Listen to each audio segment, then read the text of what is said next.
बिस्मिल्लाहिर्रहमानिर्रहीम, अस्सलाम वालेकुम। मेरा नाम डॉक्टर अहमद इजाज़ है और मैं सिविल ह्यूमन क्लिनिक से बड़बाद से आपसे मुखातिब हूँ।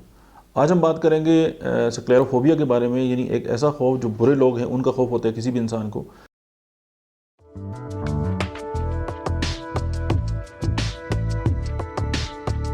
और उसको लगता है कि ये लोग जो है उस पर अटैक कर लेंगे और उसके अंदर ये जो खदशात हैं वो जो है वो हर वक्त जो है वो सारे उठाते रहते हैं, जैसे कि क्रिमिनल हो गए या डाकू हो गए या चोर हो गए या रेपिस्ट हो गए या कातल हो गए कि लोग उसको कत्ल कर देंगे। उसका ये जो वहम है वो मतलब है कि अपनी जगह जो है उसके जहन में पकड़ता रहता है, और जब ज़ाहिर ये होगा तो उसको एंजाइटी हो जाएगी और वो किसी भी इंसान को देख के अगर उसको शक होने लगता है कि यार इसको कत्ल ही कर दें, तो इस वक्त हम इसको लेबल करते हैं कि ये स्क्लेरोफोबिया है। अब ये जो फोबिया है इसकी जो होम्योपैथी में बड़ी मेडिसिन है वो है हायोसाइमस, और दूसरी मेडिसिन जो है वो है काली ब्रोम, और उसके अलावा जो है वो एकोनाइट भी इस पर भी काम करती है, लेकिन ज़ाहिर है ये ख्याल उसके अंदर बहुत ज़्यादा जो है वो जड़ें पकड़ लेता है। उसके बाद नक्स उम्मी का भी इसकी बहुत बड़ी मेडिसिन है।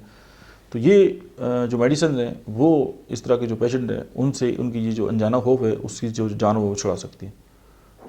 आप देख रहे हैं doctor Ahmad Ijaz official YouTube channel. मिलते हैं नेक्स्ट वीडियो में।